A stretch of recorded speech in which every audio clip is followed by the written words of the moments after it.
नमस्कार, मी सुलेखा तळवलकर. दिल के करीबमध्ये तुम्हा सगळ्यांचं अगदी अगदी मनापासून स्वागत करते. मी ना जेमतेम 10 वर्षांची असेन एका गाण्याच्या कार्यक्रमाला गेले होते मी. आणि कार्यक्रमाच्या शेवटी एक नाट्यपद ऐकलं. सुहार मायबाप सुहार. त्यावेळी त्या गाणाऱ्या कोण होत्या, किती मोठ्या गायिका होत्या हे मला काहीच माहीत नव्हतं. पण ते शब्द मात्र माझ्या मनात ठसले. पुढे आशाताई खाडीलकर हे नाव परिचित झालं. पण त्यांना भेटायचा योग आज जुळून आलाय. शास्त्रीय संगीत, उपशास्त्रीय संगीत, भावगीतं, नाट्यसंगीत, भक्तिगीत या सगळ्यामध्ये त्यांनी प्रभुत्व मिळवलंय. चला तर मग भेटूया आपल्या सगळ्यांच्या लाडक्या आशाताईंना. नमस्कार. नमस्कार. वेलकम टू दिल के करीब. थँक्यू. खूप छान वाटलं तुम्हाला भेटून. मला सुद्धा. आणि मी खूप मला असं वाटतं खूप महिने हे चालू होतं. हो. आणि एक ती तारीख आपण जुळवत होतो.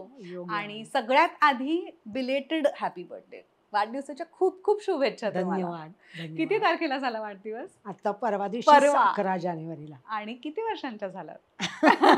सांगू नये. 70 वर्ष पूर्ण झाली मला. क्या बात है. आणि 52 वर्ष आता या क्षेत्रात आहे मी. अच्छा. संगीताच्या क्षेत्रामध्ये. वा. मग कसा सेलिब्रेट केला बर्थडे? खूप छान. हां. कारण एरवी आपण कसं घरी पार्टी देतो, जेवण देतो. तर आमच्याकडे पहिल्यापासूनच वेगळं कॉन्सेप्ट आणि महत्वाचं म्हणजे माझा भाग्ययोग की माझा हा वाढदिवस माझ्या मुलांनी सेलिब्रेट केला. आणि तो कसा केला तर ठाण्याच्या सहयोग मंदिरमध्ये हॉलमध्ये माझ्या विद्यार्थिनी, माझे चाहते, माझे सगळे आप्त इष्ट, संगीतातले गुणीजन लोक असा सगळ्यांना त्यांनी बोलवलं. आणि त्या ठिकाणी माझ्या आत्तापर्यंतच्या आयुष्यात गाजलेल्या ज्या माझी गीतं आहेत, बंदिशी आहेत, नाट्यपद आहेत, ठुमरी आहे, त्या सगळ्याचा माझ्या मुलीनी मला ट्रिब्यूट म्हणून कार्यक्रम केला. माझी मुलगी गायली. वेदश्री. हे माझं भाग्य, हा योग की अशी मुलं आपल्याला मिळणं आणि त्यांना त्याची जाण असणं आणि ती कलावंत असणं आणि चांगली कलावंत असणं. तर त्यामुळं माझ्या मुलांनी हा सेलिब्रेट केला. आणि अतिशय तुडुंब गर्दी झाली. ती लोक खूप प्रेमाने आले होते, मला शुभेच्छा दिल्या. तर माझा दिवस तो सोन्याचा गेला तेव्हा. मस्त. सो आपण गप्पांना सुरुवात करणारच आहोत. पण त्याआधी तुमचं स्वागत मी करेन गिफ्ट्स देऊन. ताई, आपली एक अतिशय दिल के करीब मैत्रीण आहे अनु शर्मा. आणि सुरतमध्ये तिचा एक NGO आहे, अबळ नाही सबळ. आणि न्यूरो डायव्हर्जंट यंग ॲडल्टसाठी सुरू केलेली ही संस्था आहे सुरतला. सो त्या मुलांनी तुमच्यासाठी ही पेपर बॅग बनवली आणि दिल के करीब लिहिलंय त्याच्यावर. किती सुंदर. वा. थँक्यू. निलिमा अमित, अतिशय दिल के करीब मैत्रीण, जी एक लाईफ कोच आहे, रेकी हिलर आहे. एक आयुष्य अनेक प्रवास, आनंदी जीवनाचं रहस्य. वा. खूप छान पुस्तक लिहिलंय आणि तुमच्यासाठी पाठवलं भेट म्हणून. थँक्यू. रोहन प्रकाशन सुद्धा अनेक वर्ष आपल्याबरोबर आहेत. ते सुद्धा आपल्या दिल के करीब आहेत. आणि त्यांनी तुमच्यासाठी एक खूप छान पुस्तक पाठवलंय, रवींद्रनाथ टागोरांची पत्र. सो रवींद्रनाथ टागोर जेव्हा नावारूपाला आले नव्हते त्यावेळेला त्यांनी त्यांच्या पुतणीला पत्र लिहिली होती आणि त्याचा संग्रह आहे हा. वा. खूपच म्हणजे मौल्यवान आहे हे पुस्तक. आणि RDK 20 हा जर का कुपन कोड दिल के करीबच्या सगळ्या प्रेक्षकांनी वापरला ना तर रोहन प्रकाशनच्या सगळ्या पुस्तकांवर त्यांना आहे 20% डिस्काउंट. वा. ताई, श्री ठाकूर महाराज कृत दत्तभक्त आहेत शैलजाताई मोरे आणि त्यांनी तुमच्यासाठी श्री गुरुचरित्र पाठवलंय कथायुक्त. वा. खूपच छान. आपली एक साताऱ्याची मैत्रीण आहे, डॉक्टर आरती सोमण. आणि त्यांच्या ब्रँडचं नाव आहे निसर्ग हर्ब्स. 100% हर्बल प्रॉडक्ट्स असतात. आणि त्यांनी तुमच्यासाठी त्यांचं सगळ्यात नवीन प्रॉडक्ट आहे हे नीम टूथपेस्ट. वा. Body Thank you. ऑइल आहे,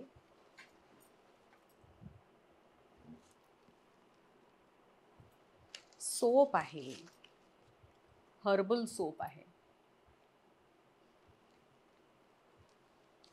आणि स्क्रब्स आहेत वाटतं. फेस स्क्रब आहे, बॉडी स्क्रब आहे.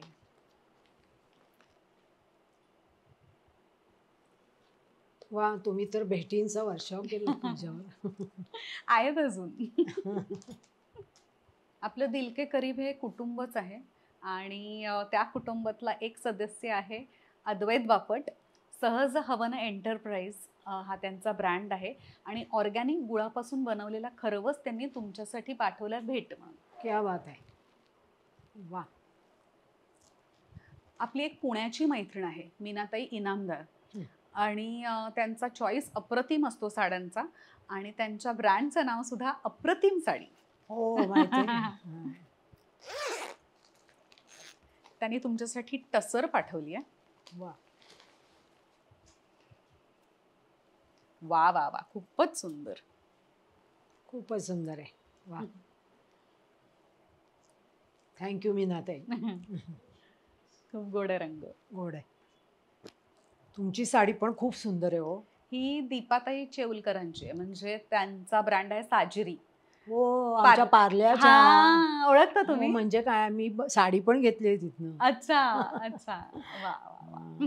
छान असतात आणि त्यांचं त्यांचं छान collection. असतं कलेक्शन, खूपच गोड असतं आणि एलिगंट असतात या, एकदम या. साड्या त्यांच्या. आपले आणखीन एक दिल के करीब मित्र आहेत निशांत आवळे आणि त्यांच्या ब्रँडचं नाव आहे चेरी पिक. त्यांनी Okay. तुमच्यासाठी एक मस्तपैकी वा, व्हायब्रंट वा. रंगाची बॅग पाठवली आहे. सुंदर. थँक्यू. थँक्यू. मला आता कुठेतरी जायलाच पाहिजे म्हणजे बाहेर. आणि या सगळ्या बॅग्सवर त्यांनी 35% डिस्काउंट सुद्धा ठेवला. वा, छान छान. सो आता आपण गप्पांना सुरुवात करू शकतो. हो, जरूर. बरं, ज्या काळात मुलींनी गाणं हे फारसं म्हणजे समाजाला आवडायचं नाही, त्या काळात तुमच्या आईवडिलांनी तुम्हाला फक्त परवानगी नाही दिली गाण्याची, पण त्यांनी तुम्हाला शिकवलं सुद्धा. हो, हो. त्याबद्दल काय सांगाल? काय काळ- सांगू का, काळ कसा होता तो? आमच्या घरातच गाण्याचं वातावरण होतं. हां हां म्हणजे मला शिकवलं तर कौतुक नाही, माझ्या मोठ्या बहिणी, हां. की माझी आई शोभेल अशी बहीण, त्या वयाची बहीण, त्या बहिणींना सुद्धा, माझ्या तिन्ही बहिणींना माझ्या आईवडिलांनी गाणं शिकवलं, क्लासिकल शिकवलं. माझ्या बहिणी त्यावेळेला नाटकात, संगीत नाटकात काम करायच्या. मी त्यावेळेला 4 वर्षाची होते. अच्छा. आणि आमच्या घरामध्ये वातावरणच होतं. माझे वडील तबला वाजवायचे. आईनं त्यावेळेला, म्हणजे तेव्हा तिचं 14 वर्षाची वगैरे असताना लग्न झालं आणि येताना माहेरहून हार्मोनियम आणली होती, ती गायची भजनावर. तर सांगलीसारखं गाव त्या काळात, म्हणजे किती जुना काळ असेल, त्यावेळेला आईनं हार्मोनियम घरी आणली म्हणून गावातले लोक नावं ठेवायचे, काय हो ती पाटणकरांची सून, तिनं हार्मोनियम आणून ती गात बसली आहे, असं. म्हणजे असा तो काळ होता. पण आईनी वडिलांनी, त्यांना दोघांनाही साल आवड काय असेल असल्यामुळं. हां, साल काय असेल? आता माझा जन्म 55चा, खूप हो, म्हणजे 2000, अच्छा. 1900 सॉरी. 1900 साली.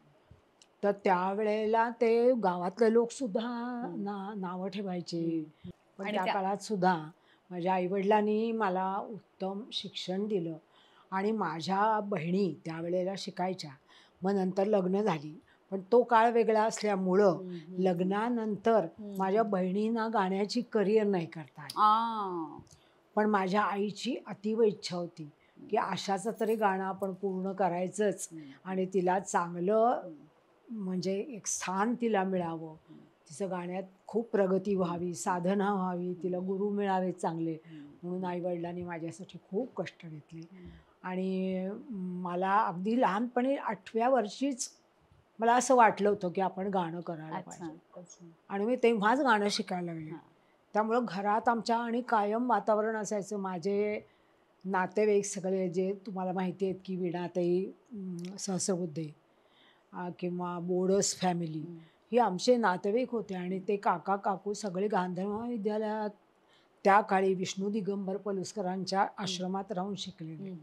त्यामुळे आमच्या घरामध्ये ते संगीताचा वाद्य सुट्टीला आले की घरात आमच्या सोफ्यावरती तबला, पेटी, तंबोरा ठेवलेलंच असायचं. आणि कुणी यायचं, चला आपण हे जरा बंदिश ऐक ग, आपण मी तबला वाजवतो, हे असं वातावरण होतं सगळं. त्यामुळं मला लहानपणापासून त्याचा चस्का लागला, त्याची लगन लागली आणि मग मी खूप गाणं शिकत गेले पुढं. मला लहानपणी असे जिद्द होती की आपण हे केलंच पाहिजे असं. आई वडील काय करत? आई माझी गृहिणी होती, पण माझे वडील त्या काळी MA झालेले होते आणि मामलेदार होते ते गव्हर्नमेंटमध्ये. आणि मग त्याच्यानंतर ते रिटायर झाल्यानंतर सांगलीकर जे राजेसाहेब होते त्यांच्याकडे ते प्रायव्हेट सेक्रेटरी म्हणून काम करायचे. अच्छा. आणि भावंड किती म्हणालात तुम्ही? मला 4 बहिणी, आम्ही एकूण 5 बहिणी आणि 1 भाऊ. अच्छा. आणि सांगलीत आमचं घर होतं, म्हणजे आहे अजूनही सुद्धा. अच्छा. अजून सुद्धा आहे. पण सांगलीचं एकूण वातावरण आणि संगीतमय होतं. सांगली मिरज इथं संगीताचं होतंच. गणपती हे आमचं आराध्य दैवत. त्यामुळं त्या काळी सुद्धा आमच्या जवळच सांभारे गणपती म्हणून सांगलीत एक मोठा गणपती आहे की आता जो दगडूशेठ आहे ना त्याच्यापेक्षा थोडा मोठा, पण शाडूची मूर्ती होती. आणि दरवर्षी तिथं फार मोठे संगीत उत्सव व्हायचे. अल्लादिया खान साहेबांपासून सगळे लोक तिथे सेवा म्हणून हजेरी लावायला यायचे. तर त्यामुळे आम्हाला ऐकायला मिळालं आणि मलाही तिथं गायला मिळालं लहानपणापासून. मला थोडंसं गाणं यायला लागल्यानंतर मग मी सेवा म्हणून तिथे जायला लागले. मग दळसोबाच्या वाडीला जायला लागले, जवळच होती सगळी स्थानं. औदुंबरला गेले. मग असं आम्हाला गायला मला मग तो अनुभव मिळत गेला ना मैफलीचा. त्यातनं मग माणूस शेवटी कलावंत खुलत जातो असं होतं. पण ते वातावरण असल्यामुळं मला हे सगळं सहज सुलभ झालं. लहानपणीच्या आणखीन काही आठवणी सांगा ना. हो, मी सांगते ना की माझी बहीण जेव्हा नाटकात काम करायची ना, तर त्यावेळेला आमच्या शाळेचं मुलींचं नाटक बसवलं. मुलींचं कुठलं मानापमान. आत्ता जे तुम्ही मानापमानचं हे चाललं, त्या मानापमान नाटकामध्ये माझ्या मोठ्या बहिणीने धैर्यधराची भूमिका केली होती. उत्तम गायची ती, उत्तम. आणि त्यावेळेला मी 4 वर्षाचे होते. तर त्यांच्या तालमीला रात्री 2-2 वाजेपर्यंत मी विंगमध्ये बसून ऐकत बसायचे. मला इतकी आवड होती. आणि मग दुसऱ्या दिवशी सकाळी तिच्या मांडीवर बसून ती काय गायली ते गाऊन दाखवायची मी. तर तेव्हाच माझी बहीण म्हणजे माझ्या वडिलांना म्हणाली की आशाकडं वेगळं काहीतरी आशाला आपल्याला हे शिकवायलाच पाहिजे. नंतर काणे बुवा आपले कीर्तनकार होते, तर ते गणेशवाडीचे, तर ते यायचे आमच्याकडे वडिलांच्याकडं आणि इतके उत्तम कीर्तन करायचे. त्यांना 300 तराणे याद होते.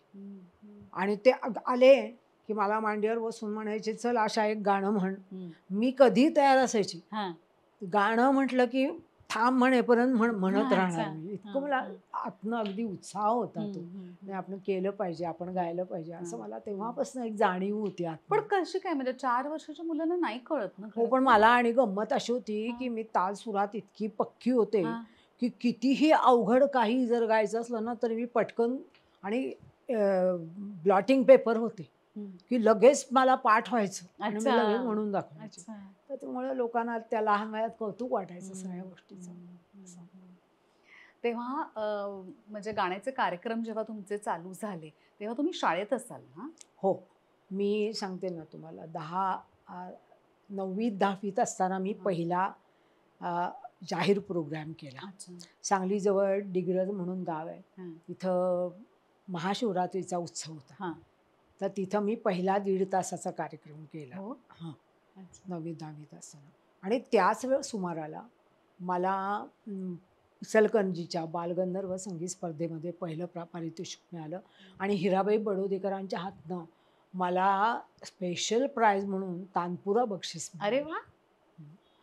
आणि त्याच्यानंतर लगेचच पुण्याला पु ल देशपांडेंनी जी बालगंधर्व संगीत स्पर्धा आयोजित केली होती त्यातही मी पहिली आले.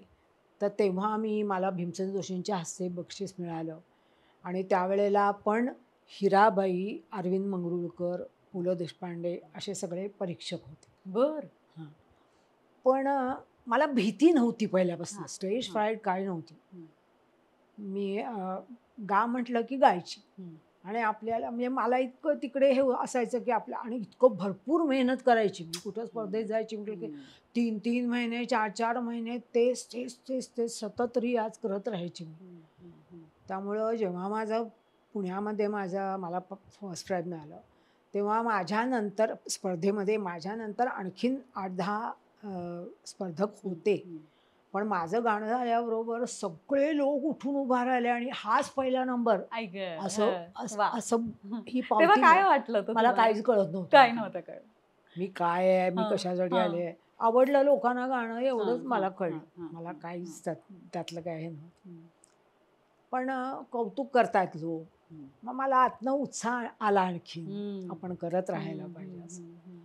पण असं मला यश मिळत गेलं आणि मग लगेच त्याच साली 71 साली मी पहिल्या सवाई गंधर्वला गायले.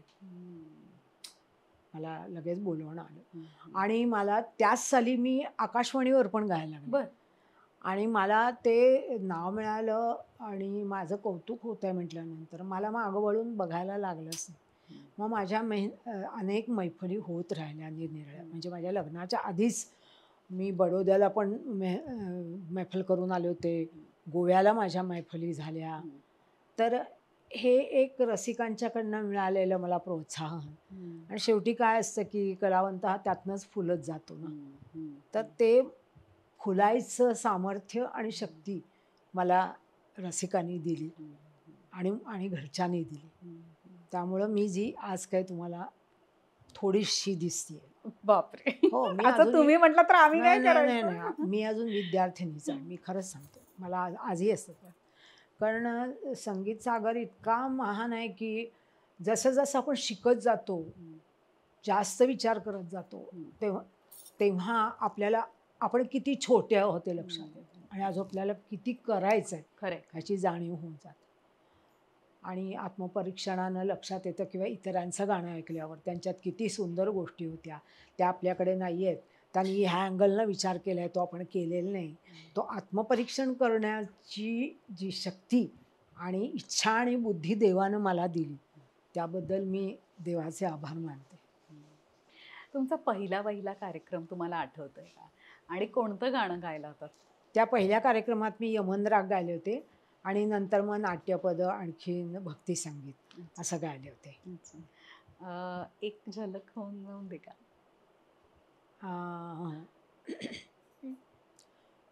मोरी गगरना भरन दे, मोरी गगरना भरन दे,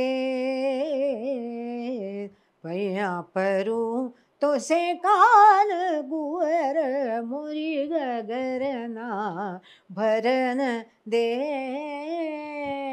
मोरी गगरना भरन दे, मोरी गगरना भरन, गगरना भरन, गगरना भरन दे. वाह! क्या बात है! ताई, शास्त्रीय संगीतापासून ते नाट्य संगीतापर्यंतचा तुमचा प्रवास कसा होता? शास्त्रीय संगीत तर लहानपणी मी शिकायला लागले. आणि दुसरी महत्त्वाची गोष्ट, मी सांगलीची असल्यामुळं सांगली ही नाट्य पंढरी मानली जाते. विष्णुदास भावेंचं ते स्थान.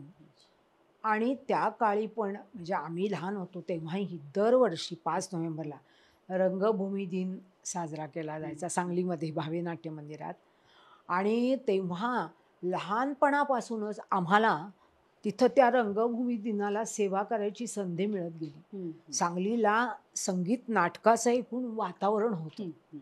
सांगली, मिरज इथे क्लासिकल आणि नाट्यसंगीत ह्याचं एक वातावरण होतं. ते संस्कार आमच्यावर होत गेले. आणि त्या भावे नाट्य मंदिरामध्ये रंगभूमी दिनाला हिराबाईंच्या पासून सगळे लोक तिथे हजरी, हिराबाई, छोटा गंधर्व. मला तर आठवतंय की 75 वर्षाचे असताना थिरकवा खां साहेबांनी तबला वाजवलेला वज्रासनात बसून, ते पण मला आज आठवतंय लख्ख. तर त्या अशा प्रेस्टिजियस ह्याच्यावरती आम्हाला गायला मिळत हं, गेलं. हं. आणि मग ते नाट्यसंगीत शिकत गेले मी. आणि समहाऊ सांगू का, त्यावेळेला एकतर आम्हाला फक्त त्यावेळेला रेडिओच होता हां, ऐकायला. हां. दुसरं काही हं, आमच्याकडे हं. सांगलीला काही मैफली पण जास्त हं, व्हायच्या नाहीत, हं. क्वचित व्हायच्या. पण रेडिओवर ऐकून ऐकून ऐकून हिराबाई म्हणा, माणिकबाई म्हणा, अभिषेकी बुवा म्हणा, ह्या लोकांचे संस्कार आणि ह्या ह्यांच्या गाण्याने मी एवढी आकर्षित झाले होते. हं. आणि मला असं वाटायचं ह्या सगळ्यांकडून आपल्याला शिकायला मिळालं हां, पाहिजे, हां. तर आपलं गाणं आणखीन वाढेल. आणि मग मी लग्न होऊन 75 साली मुंबईत आले. हं, आणि त्याच्या आधी मी तुम्हाला सांगितलंच की नाट्यसंगीत स्पर्धेमध्ये मला प्राइजेस मिळत गेले. हं, हं. त्यामुळे एक आत्मविश्वास हं. वाढला होता. हं, 75 साली लग्न होऊन मी मुंबईत आले. हं. मुंबईत आल्यानंतर मुंबई मराठी साहित्य संघामध्ये हं. माझे मिस्टर त्यावेळेला नाट्य शाखा चालवायचे. हं. आणि नाट्य दर्पण रजनी ही एक त्या काळी हं. सुधीर दामले, हं, हं, हं. जसा आता तुम्हाला फिल्मफेअर अवॉर्ड असतं हां, ना, हां, हां. ते कसं एक माहोल असतं, हां, हां. तसं माहोल त्या काळी सुधीर दामलेनी निर्माण केलं होतं. आणि तो नाट्य दर्पण रजनीचा दिवस असा असायचा की त्यावेळेला सगळे लोक, सगळे आर्टिस्ट आपले शो हं. बंद ठेवायचे. अच्छा. आणि तिथे काही पैसे मिळायचे नाहीत, केवळ गेट टुगेदर. ओ. कुठल्याही कमर्शियल हेतू न ठेवता हां. लोक तिथं यायचे, हं. आपली कला सादर करायचे. हं. आणि त्याचं सगळं प्लॅनिंग सुधीर दामले आणि त्यांच्या हं, मिसेस हं, करायच्या. हं, हं. आणि त्यांनी नवीन संकल्पना त्या नाट्य दर्पणमधनं एवढ्या सादर केल्या. हं. आणि तुम्हाला सांगते आश्चर्य, की नवीन काही जर बसवायचं असेल तर हे प्रथितयश आणखीन व्यावसायिक कलावंत तालमीला यायचे, तालमी करून मग नाट्य दर्पणमध्ये उभारायचे. वाह! असे कॉम्पिटिटिव्ह वाह, स्पिरिट वाह, होतं. वाह! आणि आपलं सर्वात उत्तमच झालं पाहिजे ही एकच निखळ भावना त्या सगळ्या लोकांच्या मनात होती. त्यामुळं त्या कार्यक्रमामध्ये साहित्य, संगीत, नाट्य, काव्य, हं, हं. नृत्य हं. ह्या सगळ्या ललित कलांचा हं. एक सुंदर असा मेळ हं. त्या नाट्य दर्पण रजनीत असायचा. माझं लग्न झाल्यावर हं. माझ्या मिस्टरनी अशी एक क्लुप्ती लढवली. हं. संघातले लोक म्हणायचे, अरे आता माधवराव तुमचं लग्न झालंय हं. तर आम्हाला पार्टी पाहिजे, रिसेप्शन पाहिजे. हं. तर ह्यांनी काय केलं, हे म्हणाले मी देणार तुम्हाला रिसेप्शन. मग मुंबई मराठी साहित्य संघाच्या वरती पुरंदरे हॉल आहे, हां, तुम्हाला हां, माहिती हां. आहे. तर तिथं आमच्या लग्नाचं रिसेप्शन ठरवलं. हां. आणि आमच्या रिसेप्शनला माझंच गाणं ठेवलं माझ्या अच्छा. मिस्टरांनी. आणि साहित्य संघामध्ये सगळे साहित्यिक, हं, हं. नटमंडळी, हं, गाणारे हं, लोक यायचे. हं. त्या सगळ्यांना यांनी आमंत्रित केलं. अच्छा. आणि पार्टी म्हणून. अच्छा. आणि पार्टी कुठली तर गाण्याची. अच्छा. वाह! आणि त्या कार्यक्रमाला सुधीर दामले आलेले होते. तो माझं गाणं ऐकल्यानंतर दामलेनी मला विचारलं, आशा ते तुम्ही आमची नाट्य दर्पण रजनी पहिलीच होणार हां, होती हां. त्यावेळेला, अच्छा. तर त्याच्यात तुम्ही गायला याल का? हं. तर मी म्हटलं हो. मला काय, मी एकदम नवीन होते हां, मुंबईत. हां. मी कुठे आहे, मुंबई काय आहे, इथले आर्टिस्ट किती आहेत, हं. कुठे आहेत, केवढे आहेत, हं. याची मला सुतराम कल्पना हं, नव्हती. हं, हं. गाईन म्हटलं. आणि त्या माझ्या नाट्य दर्पण रजनीच्या एका गाण्याने हं. एका दिवसात माझं मुंबईत नाव झालं. वाह! सगळ्या पेपर्समध्ये, आकाशवाणीवर, दूरदर्शनवर त्या कार्यक्रमाचं कौतुक पेपर्समध्ये सगळ्या. मग तिथून मला मागं वळून बघावंच लागलं. वाह! मग मला दूरदर्शननी स्वतःहून बोलवलं. मला कधी जावं लागलं नाही दूरदर्शनला की माझा कार्यक्रम करता का म्हणून. मला मागं वळून. आणि मी आकाशवाणीची कलावंत असल्यामुळं मला दूरदर्शनवर पण मी किती कार्यक्रम केले. आणि प्रतिभासारखे अत्यंत श्रीमंत कार्यक्रम आम्ही केले. आणि त्यावेळेला ते कार्यक्रम करण्यामध्ये एक आनंद असायचा असा, की तिकडे जाऊन तिथे आयत्या वेळेला काहीतरी बडबड करायची आणि कार्यक्रम असा नाही. हां. तर त्या कार्यक्रमाच्या आम्ही रिहर्सल घ्यायचो, तालमी घ्यायचो दूरदर्शनवर जाऊन. आणि मग आम्ही कार्यक्रम सादर करायचो. त्यामुळं त्याला दर्जा असायचा.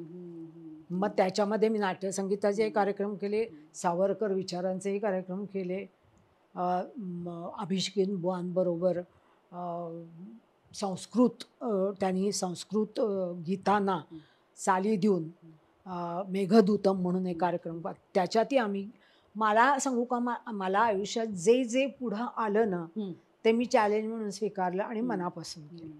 मला कधीच असं वाटलं नाही की आपण झापड लावून जगावं. आपल्याला जे जे येते तिथं आपल्याला तपासून बघता आलं पाहिजे आपण हे करू शकतो का नाही. आणि त्याच्यापेक्षा पुढे जाऊन लोकांनी माझ्यावर विश्वास ठेवून मला बोलवलं. बरोबर.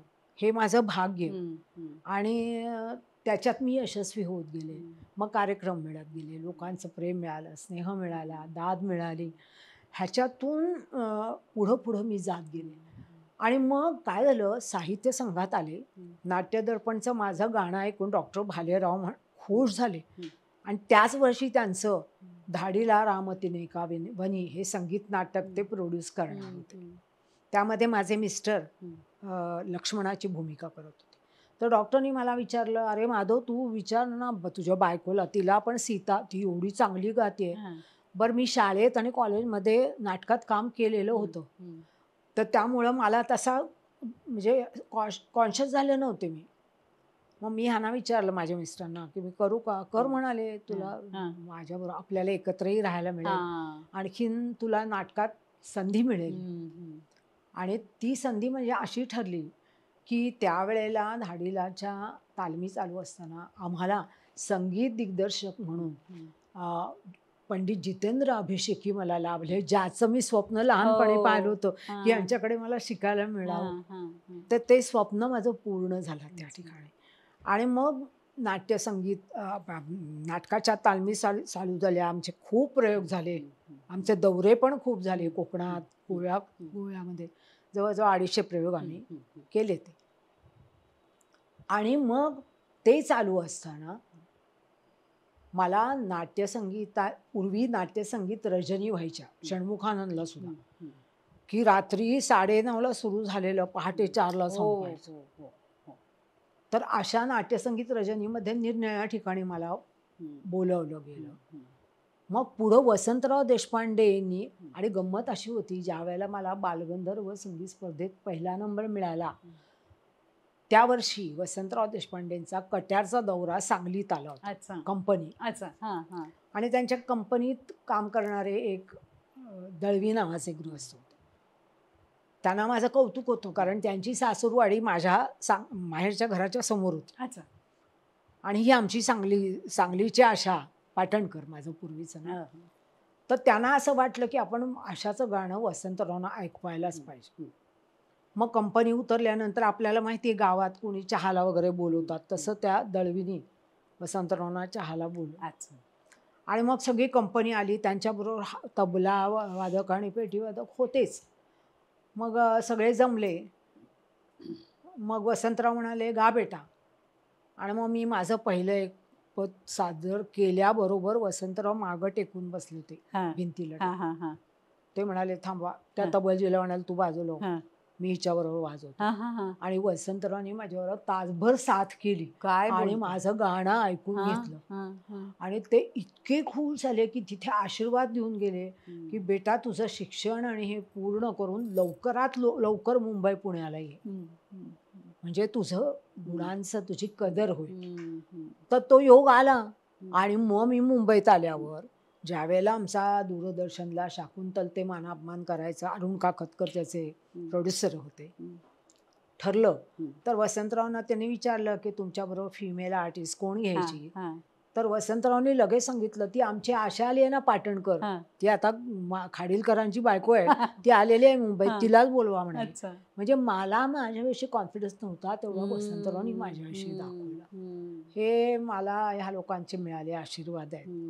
आणि मग माझं नंतर मग अभिषेकींकडनं शिकल्यामुळं अभिषेकींच्या मत्स्यगंधा ते महानंदामध्ये मी अनेक त्यांच्याबरोबर शेजारी बसून मला गायची संधी मिळाली.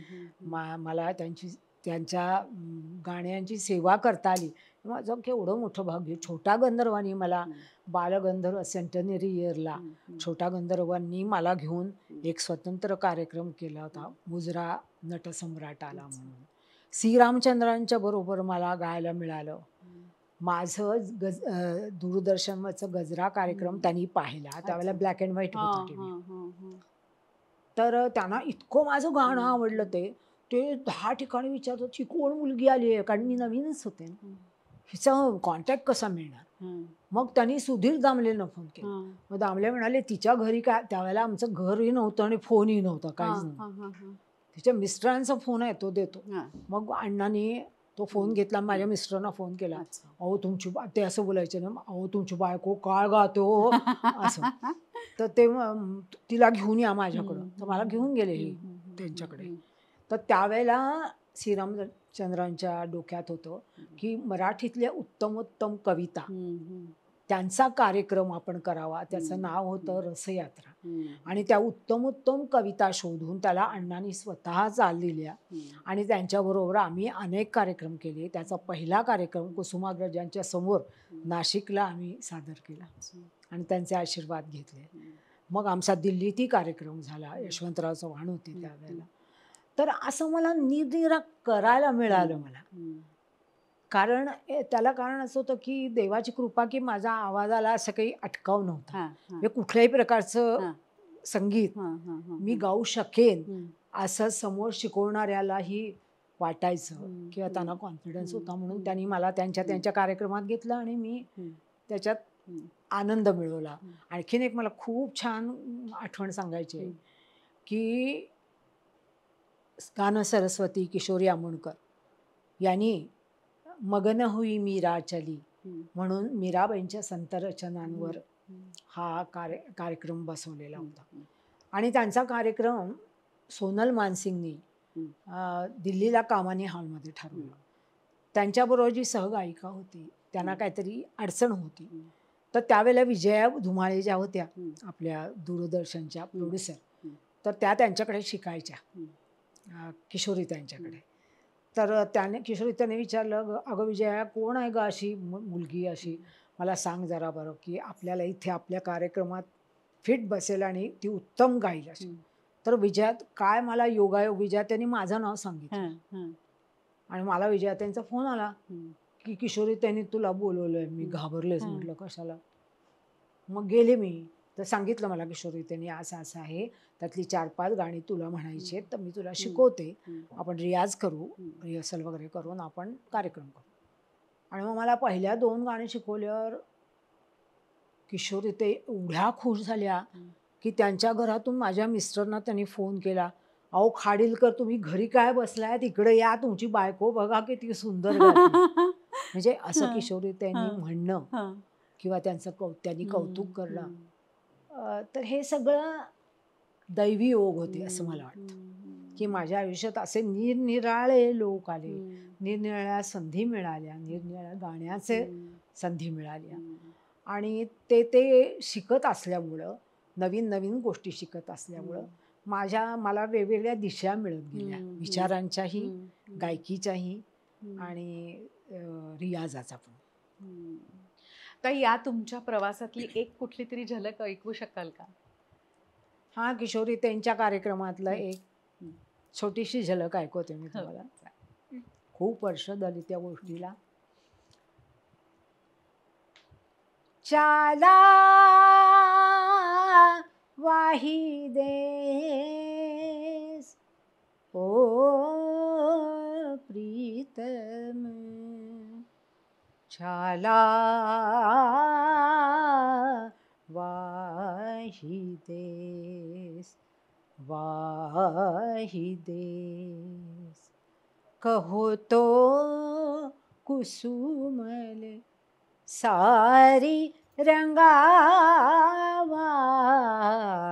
कहो तो कुसुमल सारी रंगावा, कहो तो भगवा भेस,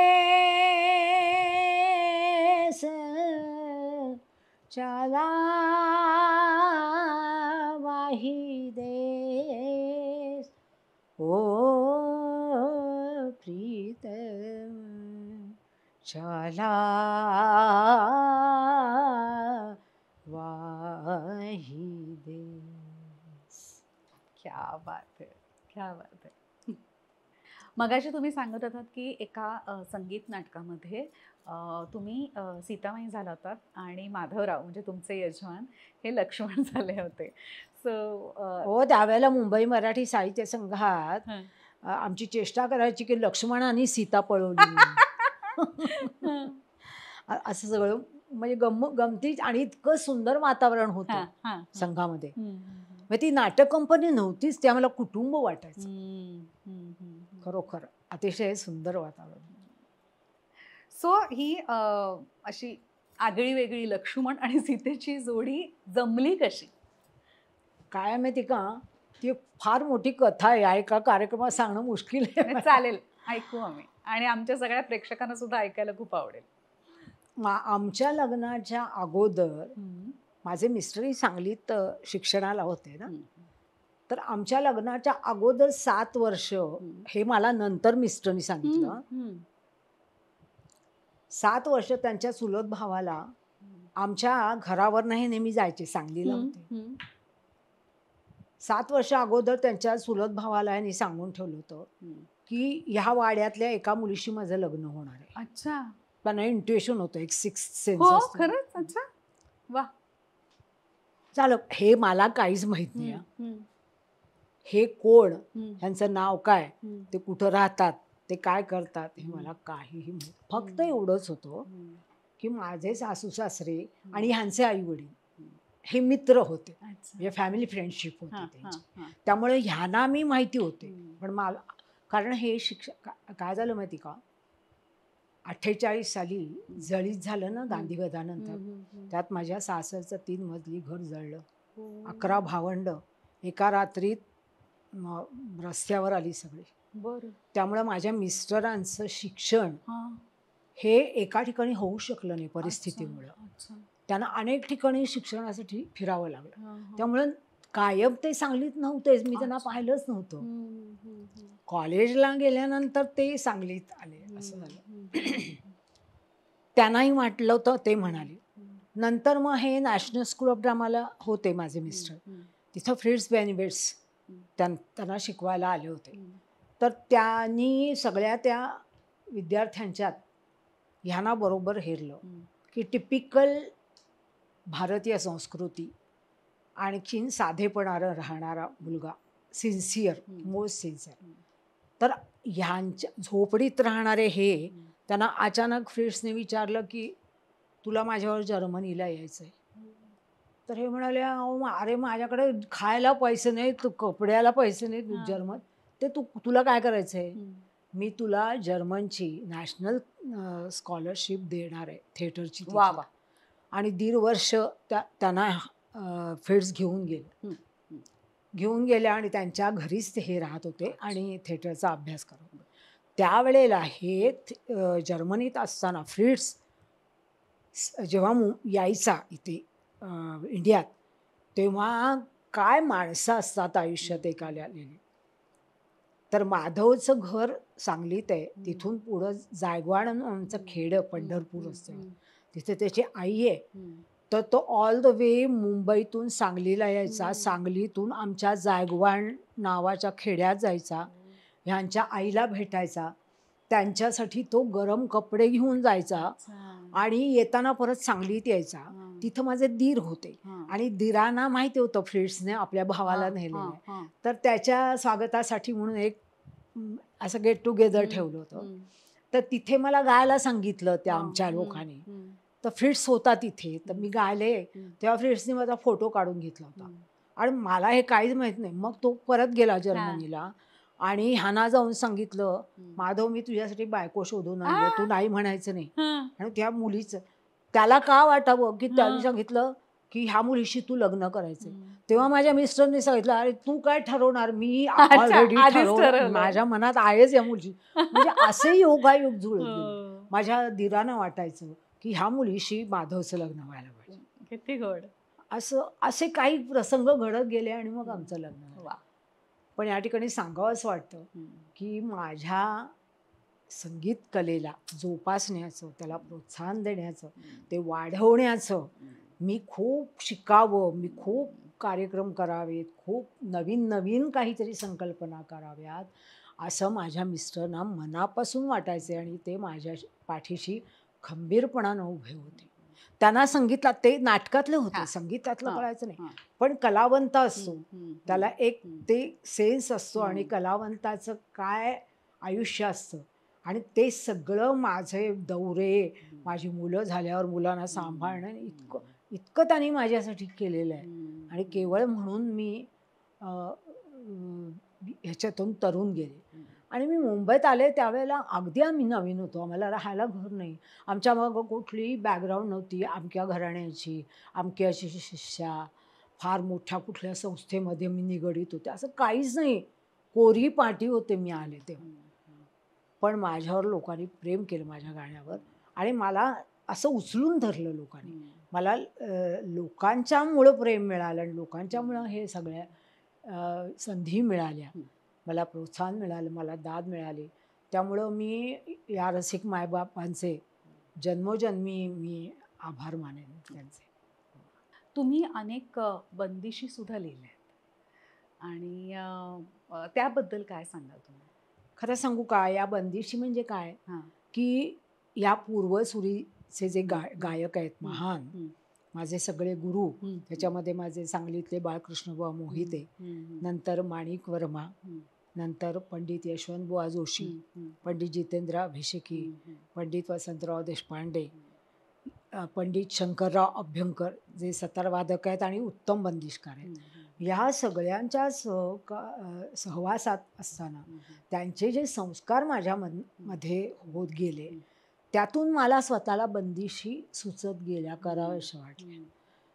आता हे बंदिशी करत असताना दुसरा एक मी माझे मिस्टर नेहमी असे बसून विचार करायचो की शास्त्रीय संगीत गाणाऱ्यांच्यावरती एक आक्षेप घेतला जातो की ते गातात पण ते काय शब्द म्हणतात ते कळतच नाही, काय रटप गातात काय आम्हाला कळत नाही. मग आम्हाला दोघांना असं वाटलं की आपण हाच विचार पुढे घेऊन त्याला एक सोल्युशन म्हणून आपण कार्यक्रम करूया, थीमॅटिक. तो आम्ही कार्यक्रम केला होरी रंगरंगिली पहिला. त्याच्यामध्ये आम्ही होरी हा विषय, नॅचरली होळीचा विषय, कृष्ण राधा, पौर्णिमेची रात्र, आणि ज्या मी माझ्या सगळ्या गुरूंच्याकडनं बंदिशी मिळाल्या मला, त्यांचा एक सुंदर बुके आम्ही तयार केला. आणि त्या संपूर्ण कार्यक्रमामध्ये अगदी ध्रुपद, धमार, होरी, चतरंग, तराणा, टप्पा, भजन हे सगळे गाण्याचे प्रकार, फॉर्म्स आम्ही घेतले. आणि त्याच्यापेक्षा महत्त्वाची गोष्ट थॉट असा दिला की बंदिशी न कळल्यामुळं सामान्य माणूस ते तुमचं क्लासिकल ते आवू नको आम्हाला, ते आवू असेल तर आम्ही काय घालायला येणार नाही, ऐकायला येणार नाही. तर ह्यातनं लोकांना बाहेर काढण्यासाठी काय करायला पाहिजे, तर लोकांना शब्द कळत नाही, बरोबर, म्हणून हा त्याचा प्रॉब्लेम आहे. तर आम्ही काय केलं, त्या संपूर्ण कार्यक्रमामध्ये जी मी बंदिश गात असे त्या बंदिशीची जी काही सेंट्रल आयडिया आहे, त्या बंदिशीला काय सांगायचंय, तो काय भाव आहे ते व्यक्त करणारं मुक्त छंदात्मक असं निवेदन माझ्या मिस्टरांनी लिहिलं. आणि त्या कार्यक्रमामध्ये प्रत्येक मी जी बंदिश गायची त्याच्या अगोदर त्यांचं निवेदन असायचं, ते त्या निवेदनातून ते शब्द त्या बंदिशीला काय सांगायचं आहे, त्यातला कुठला रस आहे, कुठला भाव आहे, हे लोकांना व्यवस्थित कळायचं. त्यामुळे मी जेव्हा गायला लागायची तेव्हा तत्क्षणी ते कनेक्ट व्हायचे माझ्याशी.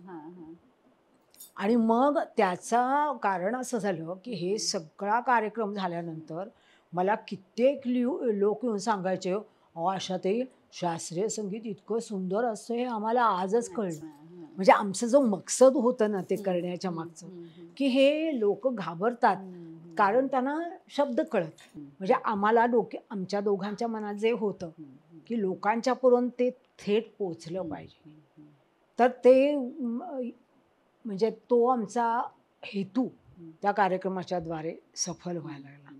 आणि म्हणून आम्ही मग त्याच्यानंतर मी सावन रंग म्हणून एक कार्यक्रम केला. त्याच्यामध्ये वेगळीच कॉन्सेप्ट होती की वर्षा ऋतू म्हटलं की जनरली मल्हार आणि मल्हारचे प्रकार गायचे, तर असं नाही आहे. या वर्षा ऋतू विषयी फक्त मल्हारच नाही तर इतर रागांना पण काहीतरी सांगायचंय. तर इतर रागांच्या मध्ये सुद्धा वर्षा ऋतूंचं वर्णन असणाऱ्या अनेक बंदिश आहेत. त्याचं एक मी सुंदर एक गुंफल्या सगळ्या त्याला निवेदन ठेवून तो एक कार्यक्रम नेहरू सेंटरला मुंबईच्या केला. त्यामुळं मला असं नवीन नवीन करत राहण्याचं नेहमी पहिल्यापासून आपण स्वतःवरती पण प्रयोग केले पाहिजेत ना, आणि मग आपल्यालाही कळतं आणि त्यानिमित्तानं माझा अभ्यास होत गेला ना निश्चितपणानं. तर त्याचा एक आनंद आम्हाला खूप मिळाला. त्यानंतर अगदी अलीकडं सांगायचं म्हणजे तुम्हाला माहिती आहे की अनादि मी अनंत मी हे माझ्या मिस्टरनी सावरकरांच्या जीवनावर लिहिलेलं नाटक, त्याचं संगीत पण मीच केलेलं आहे. त्यांच्यानंतर मग आमचा मुलगा आता तो ते नाटक उत्तम प्रकारे करतो, मिशन म्हणून करतो. तो आहे IT मध्ये कामाला, पण ते सांभाळून सगळं त्यांनी उत्तम ग्रुप निर्माण केला आहे आणि देशभक्ती त्या सगळ्या ग्रुपमध्ये अशी ठसवलेली आहे आणि सगळी मुलं उत्तम डॉक्टर अमुक असलेली हे सगळे लोक आमच्याबरोबर हे सावरकर विचाराचा प्रसार करण्यासाठी माझ्या मुलाबरोबर काम करतात. तर हे केवढा आम्हाला आनंद आहे. नुकतंच आम्ही 19 साली ज्या वेळेला कोविड झालं ना, त्याच्या आधी नुकतंच सुनील देशपांडे म्हणून बांद्र्याला एक कवी आहेत, तर त्यांनी संपूर्ण गीत रामायण हिंदीमध्ये ट्रान्सलेट केलं आणि भावगीतात्मक अशी गीतं लिहिली, पण संपूर्ण गीत रामायण त्याच्यात कळतं आणि इतक्या सुगम आणि सुलभ पद्धतीनं ते लिहिलं. आणि मग ते माझ्याकडे आले की अशा ते आपण ह्याचं काही करू शकता. मी त्यांची 2-4 ती गीतं वाचल्यावर मी त्यांना सांगितलं हे मी काम करणार. आणि त्यातली जवळजवळ कोविडच्या आधी 22 गीतांना मी चाली लावल्या. आम्ही तो कार्यक्रमही केला, संगीत रामायण म्हणून हिंदी, आणि त्याला समीरा गुर्जर हिंदीमध्ये त्याचं निवेदन करते. फार सुंदर कार्यक्रम. आणि आता माझा संकल्प आहे की त्या संपूर्ण 56 गीतांना मी चाली पूर्ण करणार आहे त्या गीत रामायणाच्या हिंदी. तर ते असं काहीतरी माझी कामं चालू असतात. त्या निमित्तानं माझ्या बुद्धीला चालना मिळते. नवीन करत राहिलं की आपल्याला प्रेरणा मिळते ना. आणि चांगल्या गोष्टी करणं म्हणजे नुसतं मनोरंजन असं नाही, मनोरंजन आणि उद्बोधन हे दोन्ही गोष्टी ह्या उद्दिष्ट पुढे ठेवून आम्ही 1994 साली उत्तुंग सांस्कृतिक परिवार अशी संस्था स्थापन केली. त्याला ह्या वर्षी 30 वर्ष पूर्ण. या संस्थेतर्फे आम्ही जवळजवळ 530 कार्यक्रम विनामूल्य केले आणि फक्त संगीतातले नाहीत, तर त्याच्यामध्ये संगीत, साहित्य, अध्यात्म, IT क्षेत्र, कविता, नाट्यक्षेत्र, अभिनय, सगळ्या तुम्ही जीवनाची जी अंग आहेत त्या अंगांमध्ये ज्यांनी डिवोशनली खूप मोठं काम केलंय, पण ते जगापुढे अजून आलेच नाहीत. सगळ्यांना तो सेहरा बांधायला म्हणजे तो भाग्य लागतं, पण असं नसतं की ज्यांनी सेहरा बांधला तेच मोठे, असं नाही. जगात खूप असे गुणवंत कलावंत आहेत. मीच नव्हे, माझ्यापेक्षा खूप गुणी गायिका आणि कलावंत जगात आहेत. ह्या गोष्टीवर माझा विश्वास आहे. तर माझे कार्यक्रम न करता इतरांना लोकांपुढे आणावं, ज्यांचं ऐकायला मिळत नाही अशा लोकांचं आमच्या रसिकांना ऐकायला मिळावं, असं उद्दिष्ट ठेवून आम्ही ती संस्था स्थापली. आता माझ्या मिस्टरांच्या नंतर माझा मुलगा पुण्यात त्याची एक शाखा चालवतो, माझी मुलगी ठाण्यामध्ये त्याची एक शाखा चालवते, वेदश्री खाडीलकर ओक, आणि माझा मुलगा ओंकार खाडीलकर. तर आम्ही आणि आमचे सगळे सहकारी. तर हे असं चांगलं काम करत गेल्यामुळं आमचं आयुष्य समृद्ध झालं. कारण आमच्या आयुष्यात इतकी मोठी इतकी चांगली इतकी विचारवंत प्रतिभावंत माणसं आली की आम्हाला सतत ऊर्जा मिळत गेली आणि आम्ही खूप श्रीमंत होत गेलो. आमच्या बँकेत पैसा कमी असेल, पण आमची जनता बँक मोठी निश्चित, आणि ती आमची खरी श्रीमंती आहे असं वाटतं. तर असं खूप चांगलं करण्याची इच्छा आहे, करते आहे. आता मी यावर्षीच माझ्या ज्या बंदिशी आहेत स्वतःच्या त्याचं एक पुस्तक आणि ऑडिओ बुक अच्छा. असं मी आता प्रकाशित करणार आहे ते. वा. तिच्या आम्हाला जर का एखादी बंदिश ऐकवली. हो जरूर. माझी अगदी पहिली बंदिश केलेली होती ती मी ऐकवते तुम्हाला. हां, बंदिशी करत असताना एका गुरुपौर्णिमेला, माणिकबाईंच्या गुरुपौर्णिमेला मला एक असं वाटलं की आपण आता माणिकबाईंच्या प्रत्येक गुरुपौर्णिमेला एक आपलं स्वरफूल वाहावं असा एक संकल्प केला. तर त्यावेळेला मला जी पहिली बंदिश सुचली गुरूंच्या प्रती आदर व्यक्त करणारी ती अशी होती. तीच मी तुम्हाला ऐकवतो थोडक्यात. मी जरा तंबोरा सुरू करते. हां,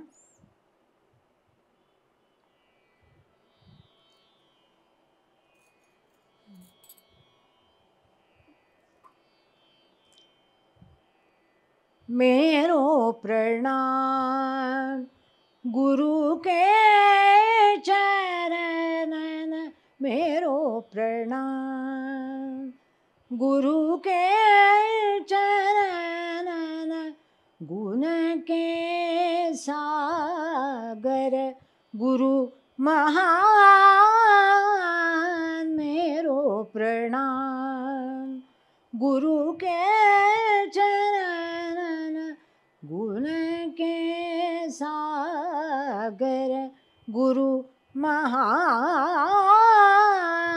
मेरो प्रणाम सबद सूर लय ताल भाव रंग जानत वो तो, गुण की खान, मेरो प्रणाम गुरु के चरणन, मेरो प्रणाम.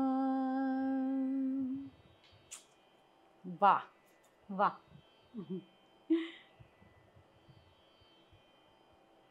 तुम्ही जवळपास सगळे प्रकार गायलात, पण तुम्हाला अस्वाभाविक असेल असा एखादा प्रकार तुम्ही जो गायला नाही आहात किंवा कधी प्रयत्न नाही केलाय किंवा राहून गेला किंवा या पुढे करणार आहात असं मुळात असं काही आहे का? आहे, पण कसं आहे माहिती का, ते मी मगाशी याचा उल्लेख केला की नाट्य दर्पण रजनीमध्ये निरनिराळे नवीन नवीन संकल्पना घेऊन दामले कार्यक्रम सादर करायचे. तर त्याच्यामध्ये एक वर्ष त्यांनी अशी संकल्पना केली होती की एक स्पर्धा ठेवली होती आणि ज्याचं जे जॉनर आहे ते सोडून त्या व्यक्तीला गायला किंवा काम करायला चॅलेंज दिलं. अच्छा. त्याला परीक्षक ठेवले होते. परीक्षक कोण होते? दाजी भाटोडेकर, असं सगळं लोक होते. आणि मग त्यावेळेला मला दामले म्हणाले, आशाताई तुम्ही क्लासिकल गाता, नाट्यसंगीत गाता, एक इंग्लिश तुम्हाला सॉन्ग म्हणायचं. बरं का? म्हटलं मी कधी गायले नाहीये, तुम्ही गाल, पण आम्हाला माहिती आहे तुम्ही गाणार, निश्चित गाणार, बघूया. म्हटलं कोण शिकवेल मला? तर त्यावेळेला नीना कुलकर्णी असायच्या आमच्या त्या ग्रुप. तर नीनानं मला ते गाणं शिकवलं.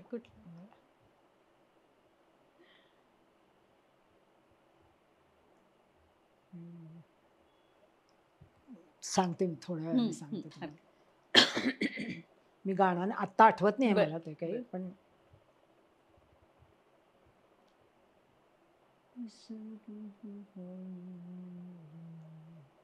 लिसन टू द फॉलिंग रेन असं काहीतरी गाणं होतं. त्यांनी मला बसवून दिलं होतं गिना.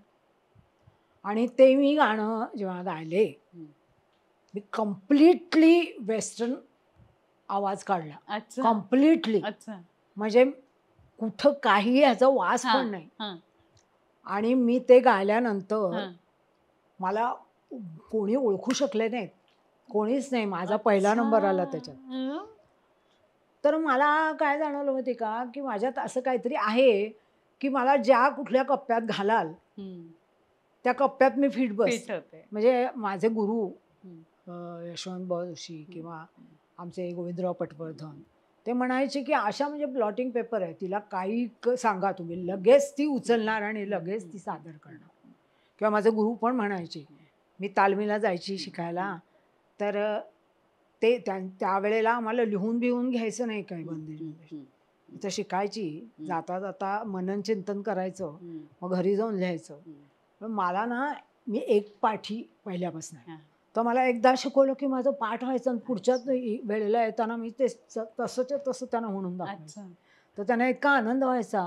तर ते मला चेष्टेनं म्हणायचे, आशा म्हणजे गिरणी आहे, वरनं काही घातलं की ती खाऊनच टाकते म्हणे, तिला पुढच्या वेळेला काय द्यायचं हा प्रश्न येतो. म्हणजे हे त्यांची मिळाली शाबासकी होती. तर ते एक मी केलं होतं. नंतर दुसरा एक चॅलेंज म्हणून मी ज्यावेळेला लंडनला प्रोग्रामला गेले होते, तिकडे आमचे तबलजी होते मधुबाई खोठारे. ते महाराष्ट्रातल्या अनेक कलावंतांना तिकडे बोलवायचे, त्यांचे कार्यक्रम करायचे. ते स्वतः उत्तम तबला वाजवायचे. तर मी त्यांच्या घरी उतरलेले होते. त्यांचा इंडोझॅज नावाचा एक ग्रुप होता की त्याच्यात पियानो पण होता, सतार पण होती, गिटार होती, सगळं होतं. तर त्यांचा एक ते नेहमी छोटे छोटे कार्यक्रम करायचे. तर त्यांनाही असं वाटलं आपण ह्या कार्यक्रमात आशाला घ्यायला पाहिजे, ती चॅलेंजिंग काहीतरी करू शकेल. तर ते म्हणाले चला माझ्याबरोबर. तर आम्हाला त्या ग्रुपमध्ये घेऊन गेले. तर मग ते म्हणाले तू ह्या ग्रुपमध्ये काय गाऊ शकशील. म्हटलं, मी त्यांना म्हटलं की ते पियानोवर काय वाजवणार आहेत ते मला ऐकवा जरा. तर माझ्या लक्षात आलं की ते जे पियानोवरचे स्वर होते ते खमाजच्या जवळ, आमच्या खमाज राग जो आहे त्याच्या जवळ जाणार. बरं, बाकी त्यांचं ते गिटार होता, सतार पण होती, तबला पण होता, बाकी परकेशन होते. तर मी तिकडे जाऊन त्यांना सांगितलं, मी कौन गली गयो श्याम ही खमाज मधली जी ठुमरी आहे ती मी यांच्याबरोबर गाते. मी 2 लाईन गाईन, नंतर यांना सोडीन, त्याच्या पुढच्या 2 मी लाईन गाईन, परत यांना सोडून. आणि खरोखर आम्ही तो कार्यक्रम केला. आणि त्या लोकांनीही इतके ते खुश झाले की मला बरोबर ते कळलं की हे खमाज अंग आहे, तर खमाज अंगाच्या अंगाने आपण गायलो. आणि बाकी माझी गायकी मी बदलली नाही, बाकी ते चालू होतं इंडोझॅजचं, पण माझं ठुमरी ती जी आहे ती माझ्या पद्धतीनं, म्हणजे हिंदुस्थानी शास्त्रीय संगीतात जी ठुमरी असते तीच मी गायली. पण असं मला चॅलेंज मिळत गेली. माझ्यावर लोकांनी प्रयोग करायची इच्छा दर्शवली आणि मला ती करायची इच्छा होती. का नाही करायचं, स्वतःला तपासता आलं पाहिजे. एका जन्मात आपण काय करू शकतो, अजून खूप आहे करायचं, एवढ्याने काहीच नाही झालं. पण असा आनंद मिळवत गेला निश्चितपणे. वा वा वा, ताई, खूप छान वाटलं तुमच्याशी बोलून. आणि मला असं वाटतंय की आता जेव्हा आपण कार्यक्रमाचा शेवट करतोय तेव्हा तुमच्या आणखीन एका गाण्याने होऊन जाऊन देऊ. तुम्हाला चालेल का? हो चालेल, प्रयत्न करते मी. हे जे मी काही गाणार आहे त्याचे शब्दही माझेच आहेत, चाली माझे. वा. की देवानं मला हे जे काही संगीताचं दान दिलंय त्याबद्दलची कृतज्ञता या काव्यामध्ये मी व्यक्त केली आहे. तर थोडंसं आपल्या रसिकांच्यासाठी गाऊन दाखव. दान देऊनी सुरांचे, दान देऊनी सुरांचे, झोळी भरलीस माझी, दान देऊनी सुरांचे, झोळी भरलीस माझी, कशी होऊ तराई, एका जन्मात मी तुझी, दान देऊनी सुरांचे. सुख अमृत पाजिले माझी माऊली होऊन, माझे दुःख आले जन्मा सूर सूर ते होऊन, रास रंग खेळते हा,